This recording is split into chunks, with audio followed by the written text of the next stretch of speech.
Welcome to the Cedar Fort Come Follow Me Made Easier podcast. I'm your host, Lynda Cherry. This week, we're going to be studying Exodus 18 through 20 with Lori Denning. Lori is the author of the book, Real Heroes of the Old Testament, that's coming out in May. Now, speaking of wonderful books and products, we want to encourage you to take advantage of the gift that Cedar Fort is offering of a 20% off for anyone who is viewing or listening to our podcasts. If you go to cedarfort.com at checkout, if you use the code podcast20, you'll receive that 20% off on any item or purchase. We hope that you're enjoying our podcasts brought to you by 6 very unique and individual authors, and that you feel comfortable in sharing that podcast with your friends. Tell your friends that they can find the podcast at YouTube, at Apple Podcast and Spotify, and many other sites. Thank you so much for joining us. Hi, thanks, Lynda. Welcome back, everybody. We are headed in to some of the most amazing scriptures. We are in Exodus 18, 19, and 20. And all of the plagues, the Passover, and everything that's been happening with Moses and the Israelites has been leading up into these culminating chapters. Now, I know what you're probably thinking, Lori, I don't know that 18, 19, and 20 really jump out. I mean, maybe, right? But I want to show you how they really are fantastic. And maybe because they're just part of my favorite, which I know I say because they're all kind of my favorites, but this really is great stuff. So what I want to show today is a little bit of overview and structure for each of the chapters. Then we'll get into some of the detail. Next, we'll get into some of the interpretation of that detail. And then lastly, some application. So we're going to do each of the 3, 18, 19, and 20 of Exodus. And we're going to do content, interpretation, a detail, interpretation, and application. Now, I might kind of mix those up, but just so you know kind of where we're headed and jumping in, because this is some deep and powerful stuff. All right, you ready? Let's jump in. As I said, this is where a lot of the book of Exodus is really leading. Now, before we jump into section 18 or chapter 18, it's important to remember kind of where we are in the books. Now, when you read the first part of the Bible, namely the Torah or the Pentateuch, Genesis, Exodus, Leviticus, Numbers, Deuteronomy, Pentateuch, get it?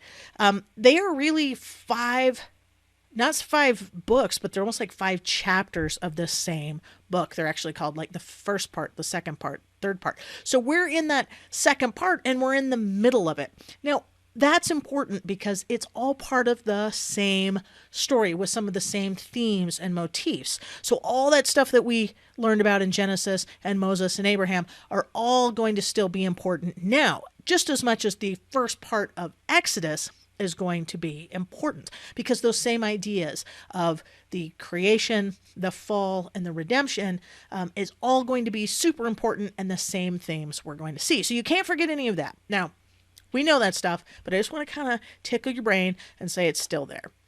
Additionally, so instead of just taking just the first 5 books, we also want to kind of zoom in a little bit to Exodus. Exodus has a pretty 2-part structure, also important because it's going to make a point here in a second. Structure is my favorite. But when you look at the structure of Exodus, there are 40 chapters. Now, anciently, nobody wrote in chapters. They didn't write in chapters and verses. Instead, they told us parts of the story and kind of the themes moved along. The beginning, middle, and end, different kind of poetry formats, so that you kind of went, oh, this is a different idea. And that's really true in Exodus. It's got these 2 halves. The first half really goes through about where we are today, about around chapter 18, and then it's going to pick up and do the second half, really somewhere around 21, 22 on through 40. So then you're like, well, Lori, there were chapters in the middle, 18, 19, 20, 21. And that's where we are, because these 2 halves, the first half, Exodus, Pharaoh, the crossing of the sea, the plagues, Moses' beginning, all of that in the first half is all part of one big story. And then the second half, we're going to get an instruction manual for how to build God's house. And the middle part, the part we're in, is where everything is leading up to today, the making of the covenant, coming into relationship with the Lord and being invited back into his presence. And so we're all leading up to this hinge point of the story right now. Exciting, right? All right, so that's kind of where we find ourselves. Now let's zoom in to chapter 18. Chapter 18 is a little bit unique because it's almost like an aside. So you know how when you watch a popular television show and the characters, it's like they don't know you're there, and then they look at the camera and they talk right at you. It's kind of like that's happening a little bit. It's almost like a bookend that's happening from chapter 3 to now, and that's the story of Jethro. So if you remember in about Exodus chapter 3, that's when Moses kills the Egyptian. He looks this way, and he kills an Egyptian, hides him in the sand. He's found out. He realizes he's found out. He flees for his life. He goes to Midian. When he gets to Midian, he meets Jethro, who's going to become his father-in-law. And then he is welcomed in. Moses is welcomed in. Remember, he saves the daughters from Jethro's daughters from these ruffians at the well. Very protector. Moses just always a deliverer. He's delivering all the time, right? He's saving people all the time. So he was saving the daughters. They come back to Jethro and say, "You'll never guess what happened. This Egyptian saved us at the well." This is still Exodus 3. And they're like, Jethro's like, "Well, you didn't bring him back?" Oh, yeah. So they bring him back, and it says he ate bread. So we meet Jethro. He welcomes Moses into his tent.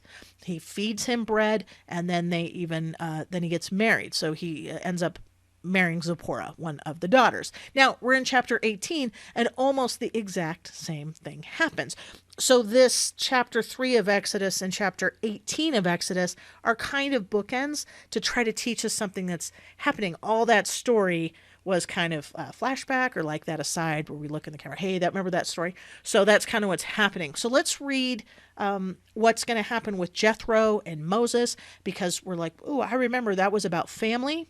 That was about marriage. That was about welcoming into hospitality, eating a meal. And we're going to find the same things, although the roles are going to be reversed. So in 18, and we'll just read the first paragraph of Exodus 18. So that's verses 1 through 6.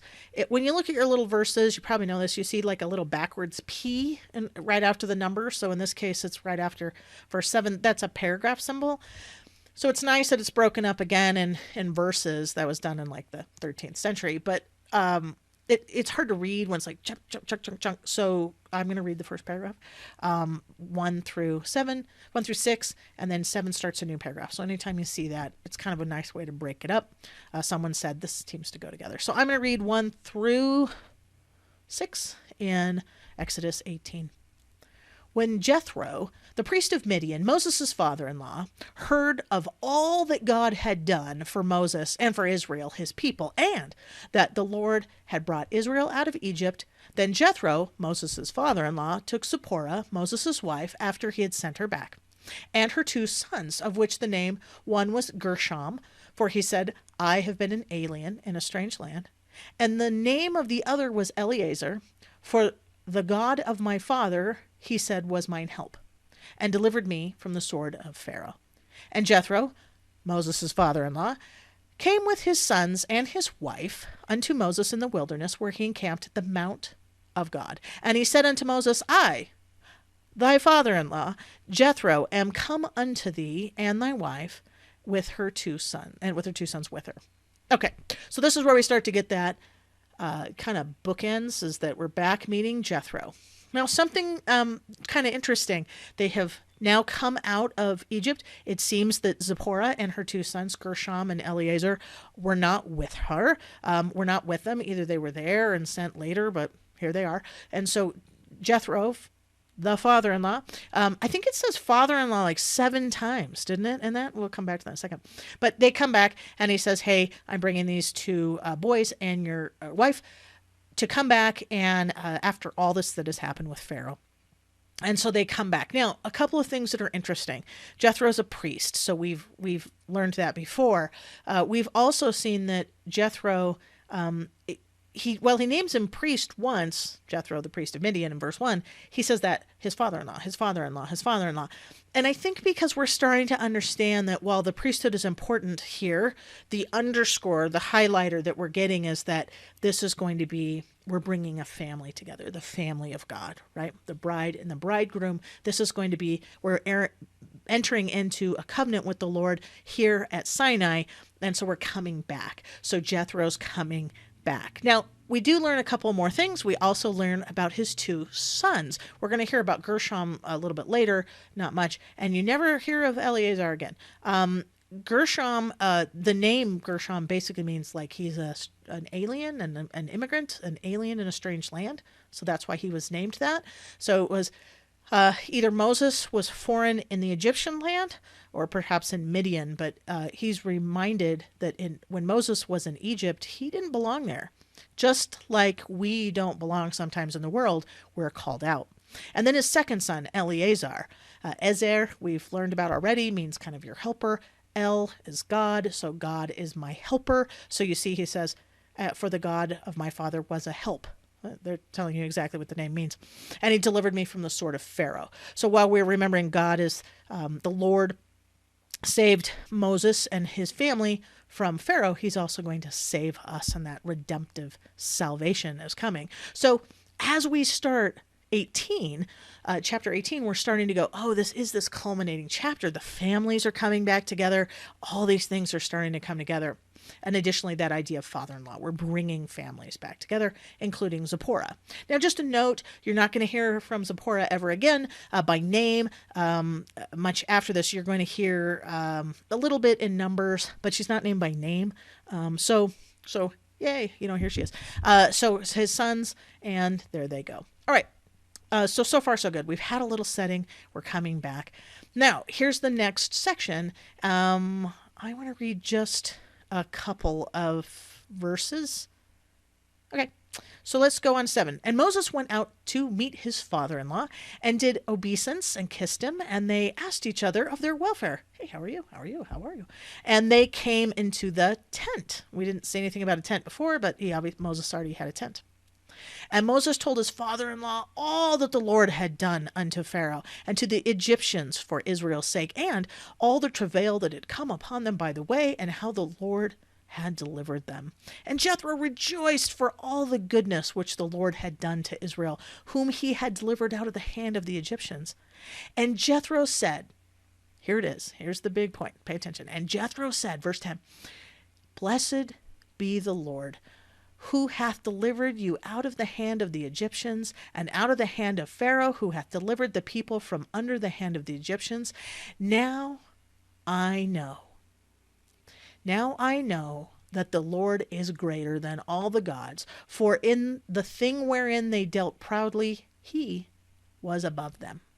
And Jethro, Moses' father-in-law, took a burnt offering and sacrifices for God, and Aaron came, and all the elders of Israel, to eat bread with Moses' father-in-law before God. So that's our second paragraph. So super interesting story, right? It's like Moses is like, I can hardly wait to tell you what's happened. We did learn Jethro had heard, that's why he's coming, but he has to recount in detail the Passover, the plagues, all the miracles. And then he's like, wow. And then we hear Jethro's profession of faith, this testimony that he gives. And he says, an interesting thing, now I know that the Lord is over all of these other said gods of Egypt, etc. So we see this testimony. I love this too in verse 10. Jethro says, Blessed be the Lord. Like praise, right? Just awesome. Like he's over everything. So we see how Jethro, and kind of like us, as we listen into these stories, we're able to receive a testimony of God, and we say, now I know. Now I know. Now, something's interesting about the story of the Exodus, which we've just participated in by reading it, is that it is the most quoted story out of the Old Testament, even more than the creation or the Abraham story, is the story of the Exodus. Even Nephi in the Book of Mormon says, hey, we're like them.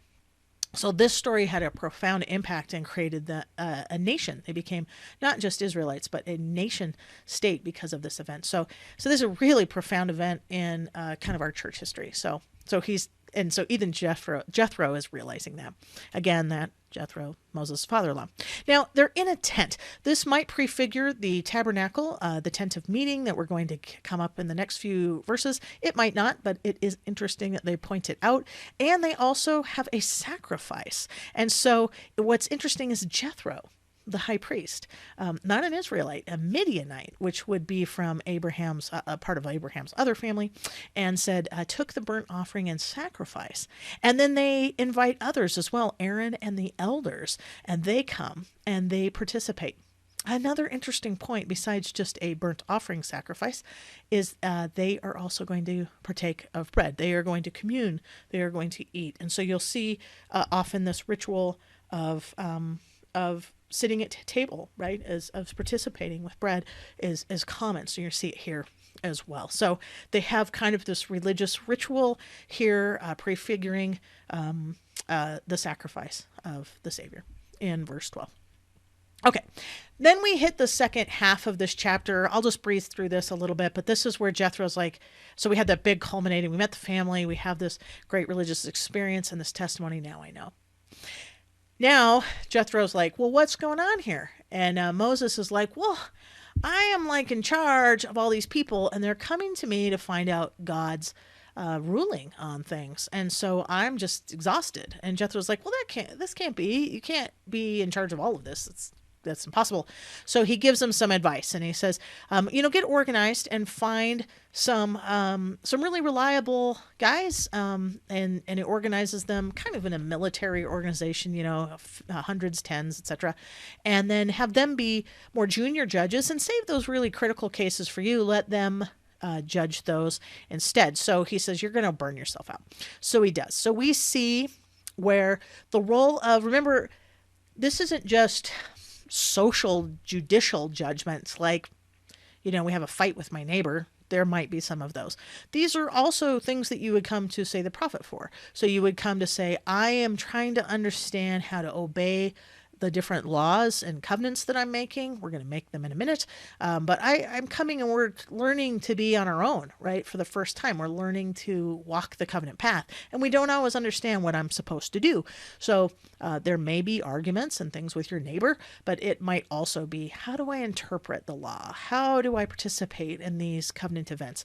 What am I supposed to do when things happen and I don't know how to participate in a certain ordinance or something like that. So he's judging over all of those things. It's wearing Moses out. So Jethro gives them some advice. And so they set up this the structure.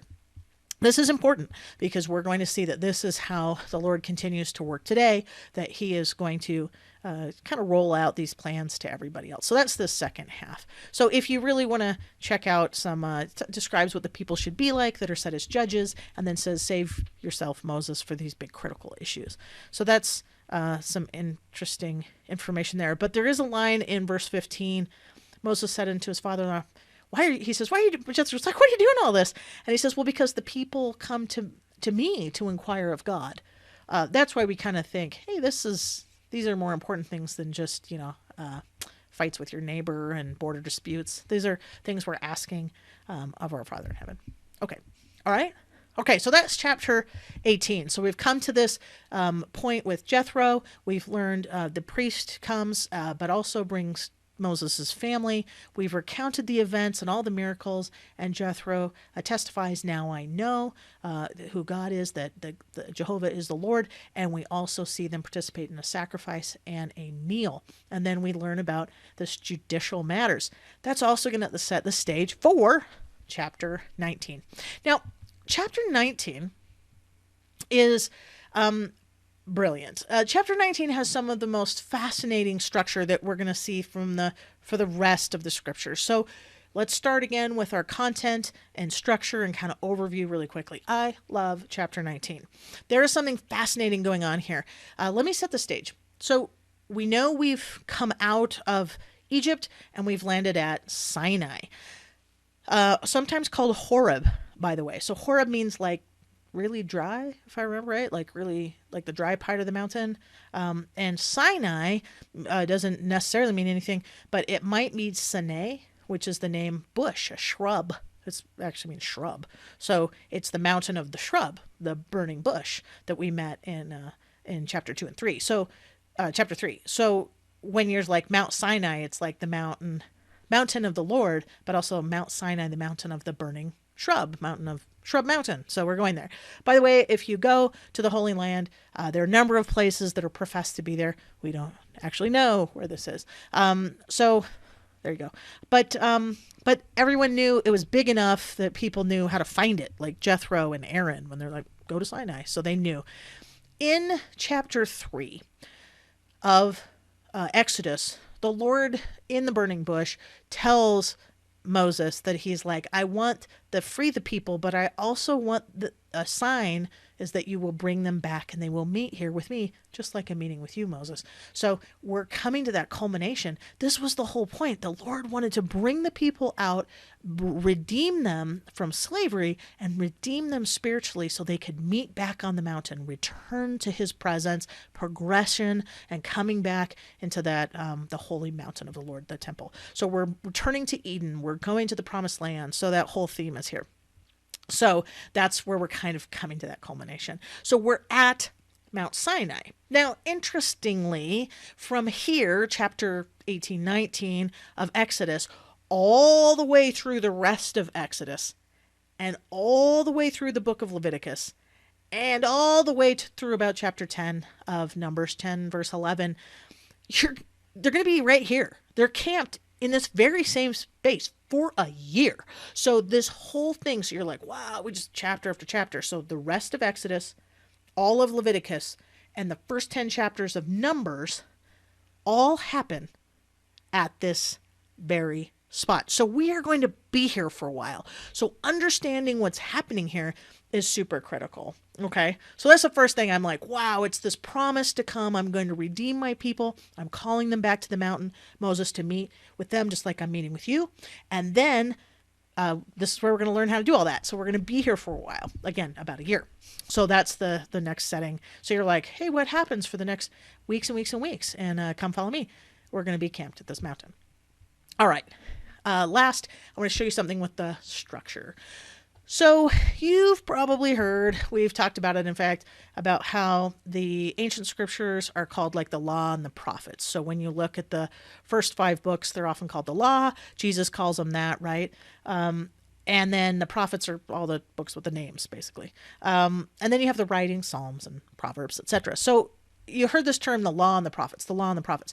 The law is typically these first 5 books of the Old Testament. And when we think of law, though, I don't know that we think of stories, right? So far, we've been reading the law, Genesis and Exodus, and it's all stories, right? But when you think of law, if you say, hey, we're going to read a bunch of law or law codes or law, what do you think of? I think of like rules, like law codes and regulations and do this and don't do that. But if we're calling all of this the law, there haven't been a lot of those traditional kinds of rules and regulations. And that's because of this structure is going to teach us something interesting. Indeed, the law isn't all about just a bunch of rules. It's still the spirit of the law. We're still trying to understand the motivation for why we do things. So now the Lord is bringing the people out of captivity, and he's saying, I'm going to create a nation. I'm going to create a people. We're going to read that in a second. We're going to create this people, and I want to teach you how to be. And I want to teach you how to come closer to me and be more like me and be a holy people. And so to do that, I'm going to show you something awesome. He says, I'm going to show you a story and then maybe some rules, the law, and then a story. So you're going to get this law is really a story. Something goes wrong. The Lord then says, okay, don't do it like that. Let me explain something. Here's some rules. Don't kill everybody. Don't steal stuff. Don't worship pagan idols. Oh, okay. And then the story continues. Well, blew it again.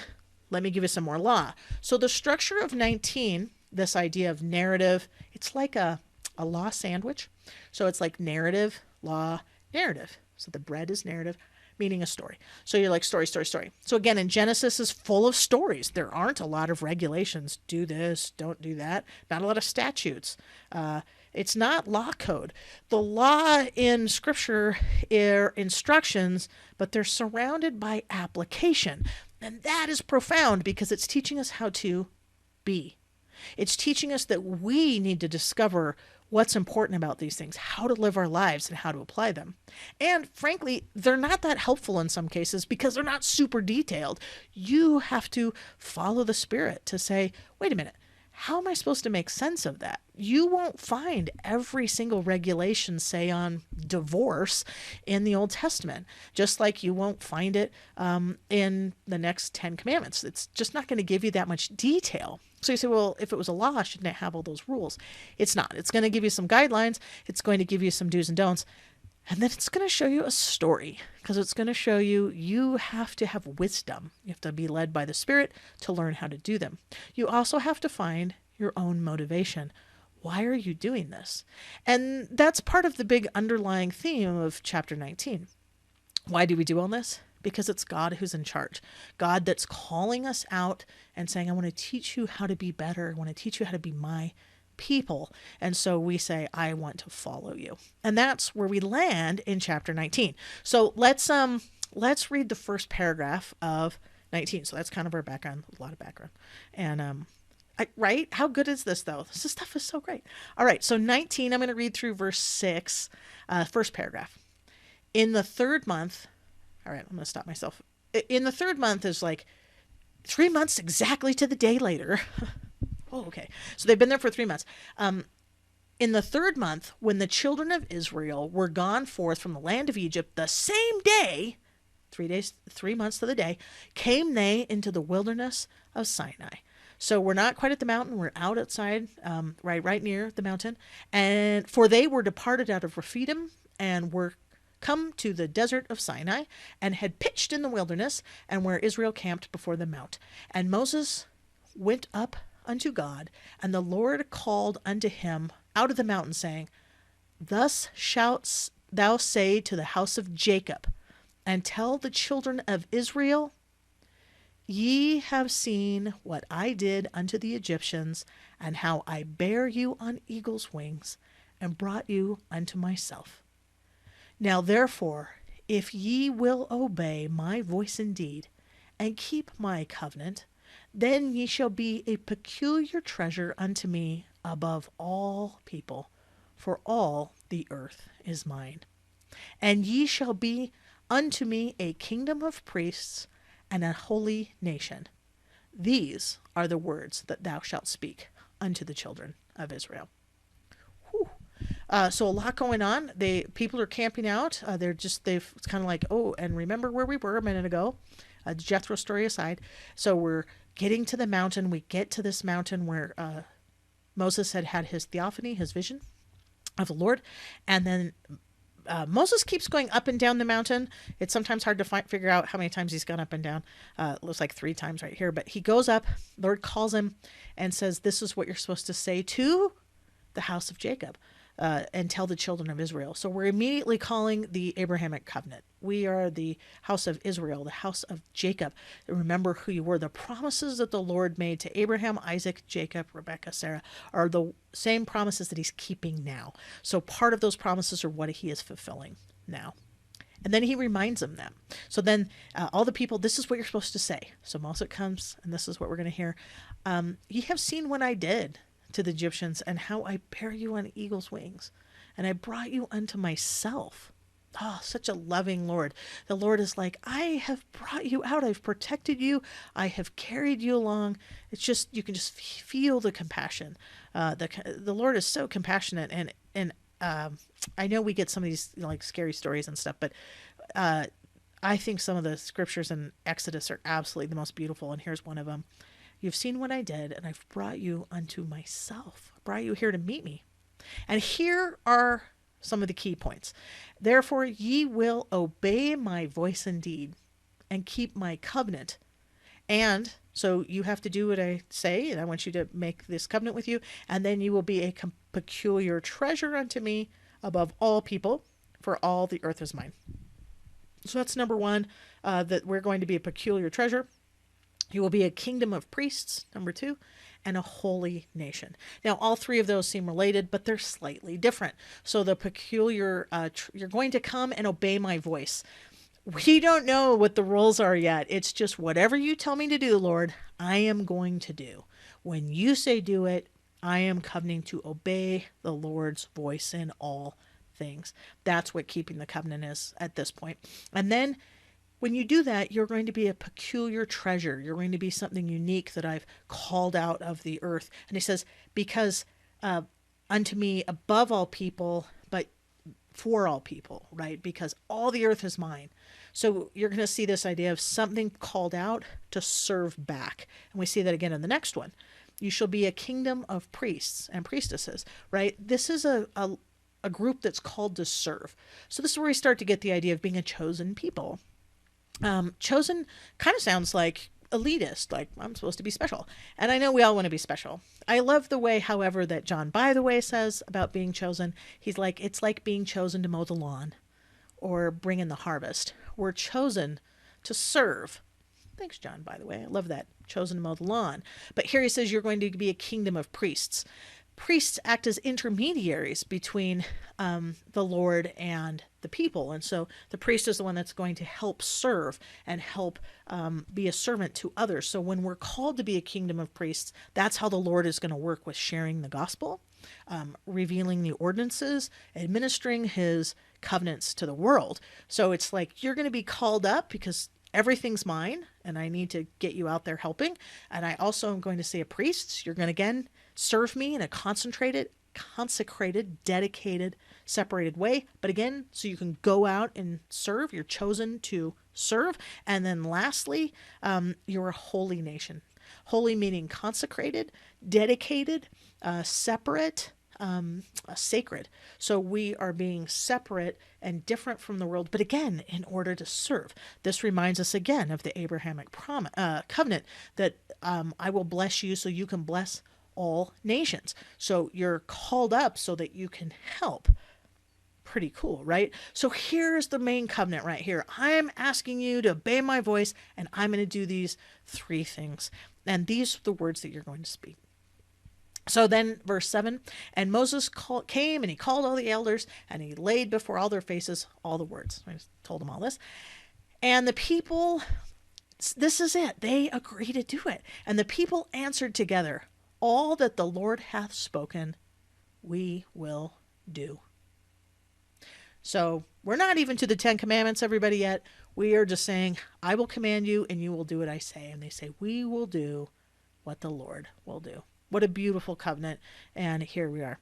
Moses goes back up and he returns. Now, the Lord said unto Moses, lo, I come unto thee in a thick cloud, that the people may hear when I speak with thee and believe thee forever.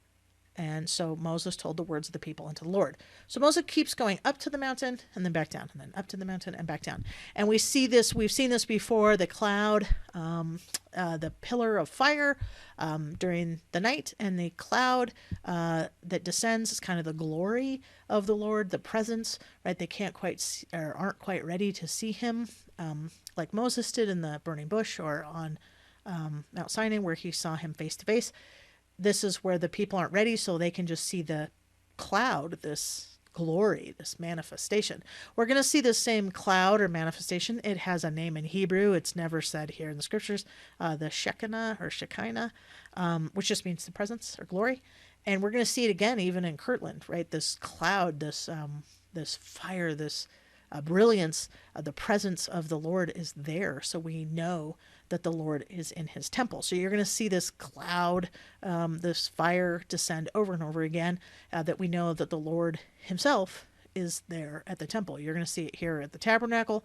You're going to see when the Lord accepts his house. You're going to see it at Kirtland. You're going to see it at the Mount of Transfiguration. You're going to see it a lot. In fact, when they try to rebuild the temple in Ezra and Nehemiah, the cloud doesn't come. So it's like, hey, we're still waiting. So this idea is going to come up over and over. If you check out hymn number 6, Redeemer of Israel, it refers to this, where like my pillar by cloud by day and pillar by night. that's what it's talking about, is this exact thing, the presence of the Lord. So he's there. He's just so glorious. We're not quite ready to see him, so we can just see the presence, glory, light. So there you go. So he's saying, hey, when I get here, the people will know that I'm up on the mountain, and that's how they'll know. So the Lord isn't a cloud. The Lord's just present, and that's the presence that we can see. So then the people have to consecrate themselves and prepare themselves. And the Lord says, get all the people together and sanctify them, make them holy, set them apart, consecrate. So they're going to wash their clothes. So he tells them to wash their clothes. He's going to give them 3 days. He also tells them to abstain from relations and do a number of things to just, not because those things are wrong, but just is to set themselves apart and prepare specially for this event. So they are going to go up on the mountain and meet the Lord. Remember, the whole thing we've been waiting for, right from chapter 3 of Exodus is calling us back to this mountain. And so we're all the people now, we're all prepared. Moses has been there. Now we're invited. And so they're going to consecrate themselves. Let's talk about a little application here. When we come to worship the Lord, whether that might just be in our own prayers or whether we return to the church or temple, something like that, I think we see that there's a time when we consecrate and sanctify ourselves. We prepare ourselves mentally, spiritually, physically to prepare. And I love that idea.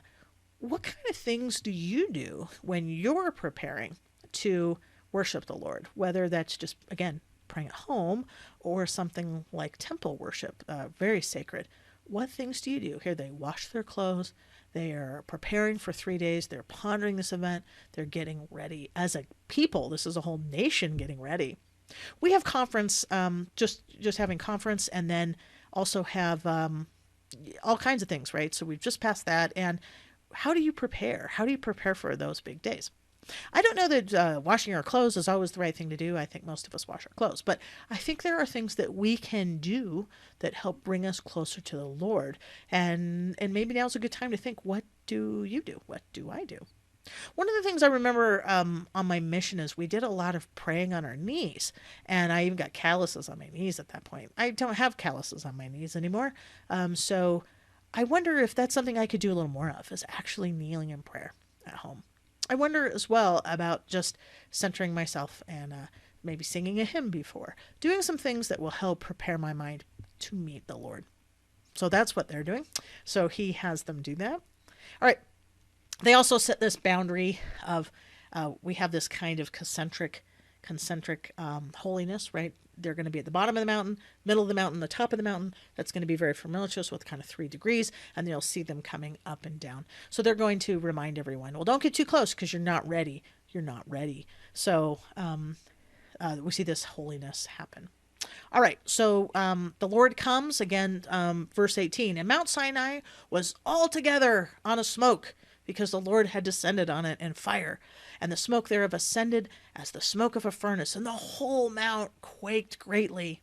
And then when the voice of a trumpet sounded long, and waxed louder and longer, and Moses spake, and God answered him by a voice. The Lord is there. So the people have been preparing, they're ready, and then the Lord descends and he meets on the mountain. There's fire, there's smoke, there's trumpeting, there's even earthquaking. They hear the voice, and then what's going to happen? Verse 20. And the Lord came down on Mount Sinai, on the top of the mount, and the Lord called Moses up to the top of the mount, and Moses went up. And the Lord said unto Moses, go back down, and charge the people, lest they break through the Lord to gaze on them, and many of them perish. They're not ready. And let the priests also, so have them come up and sanctify themselves. So again, make yourself holy, set yourselves apart, lest the Lord break forth upon them. So make sure you make these boundaries of holiness. It doesn't threaten the Lord, it threatens them. You can't withstand his presence until we're ready. So they say they go down, and then Moses goes and tells the people, okay, he's here, are you ready? And what happens? And then he tells them more terms of the covenant, and we reveal the 10 commandments. So we're in chapter 20. So we've taken a lot of time getting here. Chapter 20 is what sometimes called the Decalogue. It's also called the 10 words, because it's not really the 10 commandments, but it's the 10 words. So the Lord is going to go, Moses is going to go up and he's going to receive these commandments for the people. This is kind of like the Constitution in the United States, where the Constitution isn't all the laws that we follow in the United States, but it's kind of like the foundational set of laws. And so for this Mosaic covenant, for this covenant that they're going to follow, we're going to receive these instructions. So we know the Lord, they go up, spoiler alert, they come down, it doesn't work out well. And then Moses goes back up. And we know that Moses had the higher law at this point. But at this point, we're learning about some of the 10 commandments or the 10 words or the Decalogue. Again, the Constitution, the basics. These are things that are going to set them apart as a nation. These are things they're going to learn. Now, here's one more really fascinating point about the kind of setting this up. Why is the Lord asking them to obey these rules? Why? What's the motivation he has? And he says it right in verse 2 of chapter 20. I am the Lord thy God, which have brought thee out of the land of Egypt, out of the house of bondage. He's telling us that we obey these laws not because he just tells us to, which is fine. We already agreed to obey them. But he's saying because you were in bondage, you were a slave, and this are going to protect those in your society. So you're going to see this is a place that our motivation is. We set up these laws to help all the people to be fair and just, to give justice to all of those who may be disadvantaged. So he's saying you were an immigrant, you were a prisoner, you were a slave. So I am making sure that we don't do that to anybody else. So the reason you obey these laws isn't to oppress people, it's to make them unoppressed, because you were not that long ago. So sometimes the motivation I think we have is that they're like, well, these are really harsh. And they're really saying, no, our motivation is because we remember what it was like. And so we should remember, and we should say, oh, so even though we aren't Israelites in ancient Egypt, we are Israelites today, and we say we remember the bondage that we've been in, whether it's sin or physical bondage. And that should motivate us to help keep these commandments. So he's saying, hey, if I'm going to make a nation of priests, a peculiar people, a holy nation, these are the basics.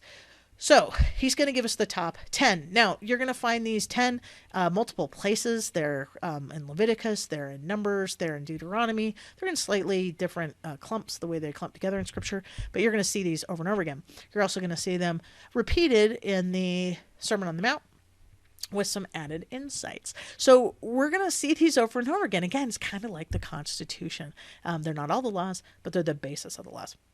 If we said there are 10, depending on how you count them, there might be 11, but let's call them 10. If there are 10, then we also see that the first 4 of them are about loving God. The remaining 6 are about loving our neighbor. So we remember the scriptures. There are 2 scriptures. What's the first great commandment? We love God. And then the second, we love our neighbor. We find those actually in the Old Testament, and then the Savior repeats those. So what's the great commandment? Love God and love your neighbor. And we see that 1, 2, 3, and 4 is loving God. 5, 6, 7, 8, 9, 10 is loving your neighbor. So we read them, right? Thou shalt have no other gods before me.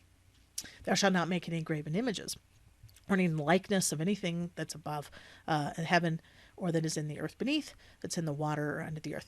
These first 2, we think, that's strange. They definitely believe lots of gods then, as we know, and so it's like, hey, don't forget. But I think it also reminds us that we're like, who do we worship, and where do we put our time and our hearts and our efforts? And are we putting it in the things of the world, graven images, just all kinds of hobbies and sports and work, different things? Are we focusing on the Lord? The same thing, thou shalt not bow down thyself to them. This is in verse 5. Nor serve them, for I, the Lord, am a jealous God.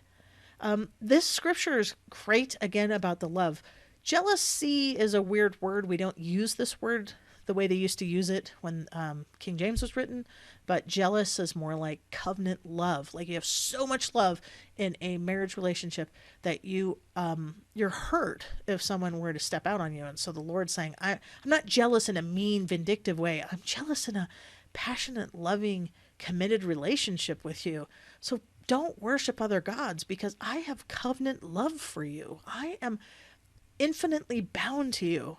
And it hurts my heart when you leave. So I think he's saying, not jealous, like I'm jealous. It's I'm jealous in covenant love and compassion.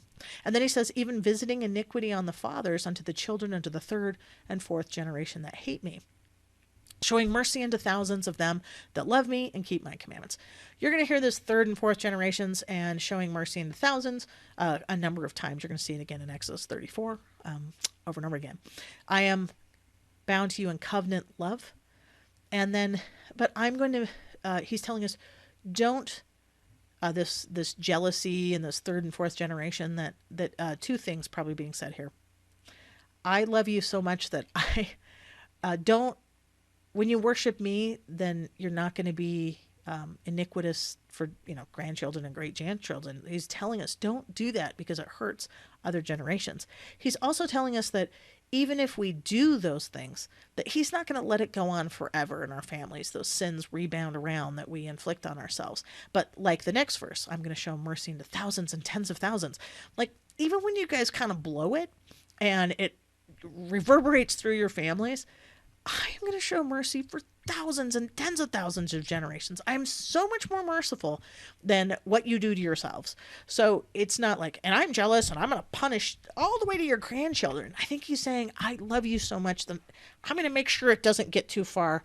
And I'm going to keep showing mercy, keep coming back, and I will be merciful. Beautiful, again, showing mercy into thousands and keep my commandments.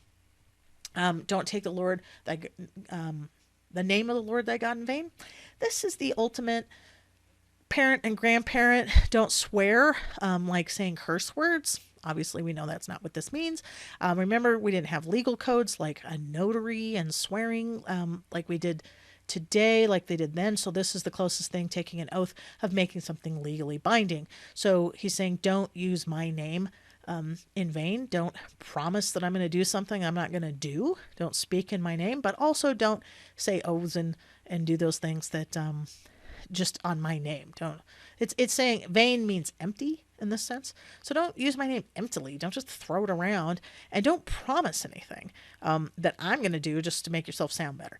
So it's kind of like, hey, don't be swearing by me when you're in trouble. So this isn't cursing. This is making an oath. Sabbath day, keep it holy. We know that one.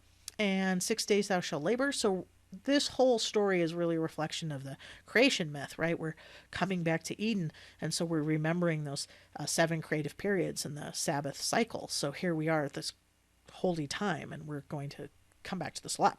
And in fact, make sure that you leave rest and relaxation for not just you, but for those that serve you and visitors and everyone else. So you can't, that's why we don't go to the store. Some people don't go to the store, because then you're making someone else work on the Sabbath. So you can't just send somebody in your place.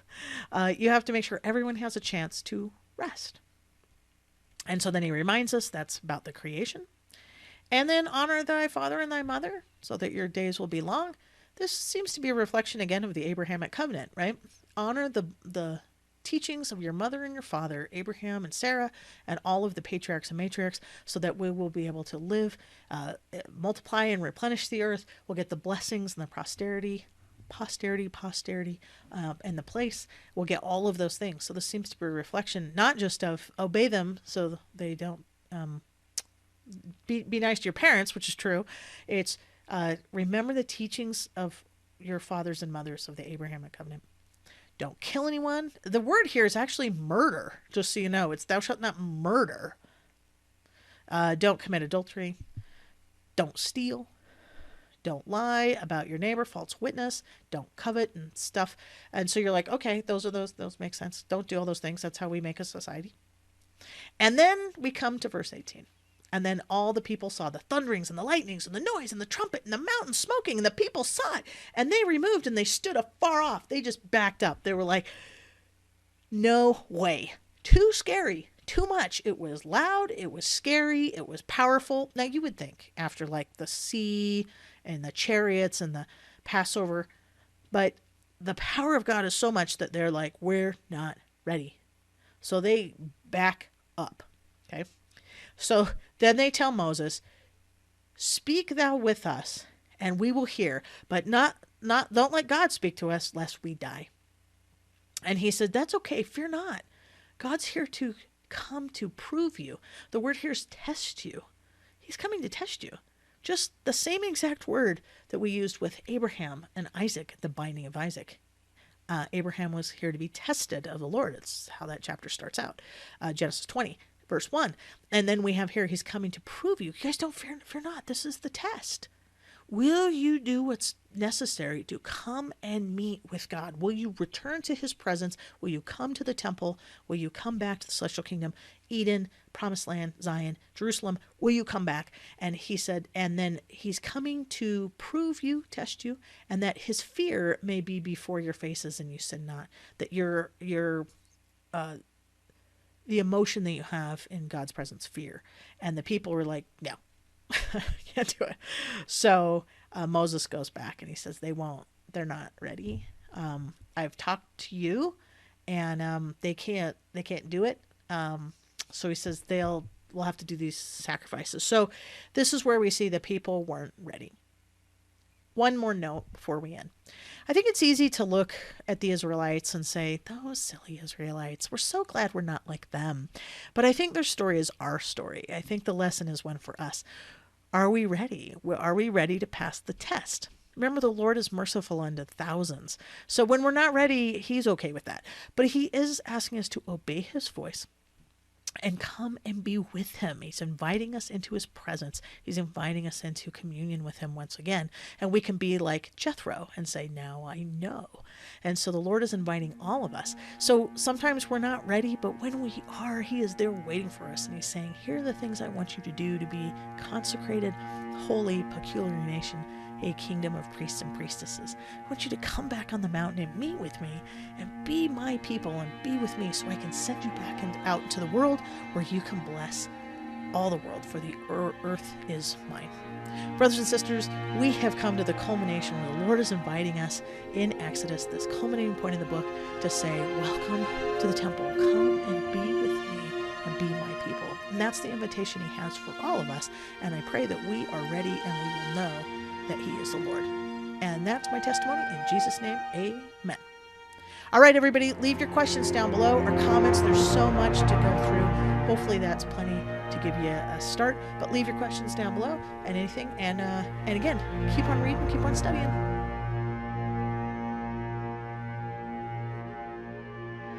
The people behind the stories in the Old Testament were not always the heroes we now see them to be. They were real people, with real struggles. They were sinners, failures, and doubters. But they were also conduits for miracles and wonders. The heroes are the people who failed, struggled, and were imperfect, and yet had the strength to return to God. Wrapping together history, language, culture, and motifs, author Lori Denning brings light and deeper interpretation to the Old Testament stories we already know so well. With these powerful examinations of Abraham, Miriam, Gideon, Ruth, and more, you will come to know the real men and women behind the pages, their mistakes, their failings, and their triumphs. Recognize the Lord in every story as he works to make these imperfect people better. Understand that we can also succeed in Christ, no matter our present doubts or imperfections. Just like the men and women whose stories are recorded in Scripture, we, too, can become instruments in the Lord's hand and be heroes of our own lives. All it takes is putting our trust and our faith in God.